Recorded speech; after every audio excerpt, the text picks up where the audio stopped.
ওদিকে বর করছে রান্না, সানডে স্পেশাল রান্নাটা তো তোমরা ভিডিওটা আগে দেখেই নিয়েছো। আর আমি এদিকে চলে এসেছি একটু সাজুগুজু করার জন্য। অনেক দিন হলো শাড়ি পরা হয় না, তাই আজকে ভাবলাম চলো ও যখন রান্নাটা করছে তো আমি একটু আজকে শাড়ি পরে নিই। এমনিতে তো ঘরে সাজুগুজু করে থাকা হয় না, আর এগুলো সব কিন্তু নতুন। এই শাড়িটা অনেক দিন আগে কিনেছিলাম, তোমাদেরকে তো আগেই বলেছি পরা হয়নি।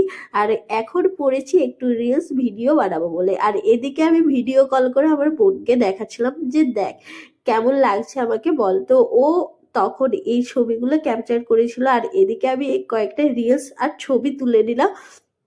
আর রিলস ভিডিও তো তোমরা দেখেই নিয়েছো। আর এই নীল শাড়িতে আমাকে কেমন লাগছে অবশ্যই জানিও। এই নীল শাড়িটা কিন্তু আমি কিন্তু মিশো থেকে নিয়েছিলাম, অনেক দিন নিয়েছি পরা হয়নি। আর ব্লাউজটাও কিন্তু মিশো থেকেই নিয়েছি। এই নীল শাড়িতে আমাকে কেমন লাগছে অবশ্যই তোমরা কমেন্টে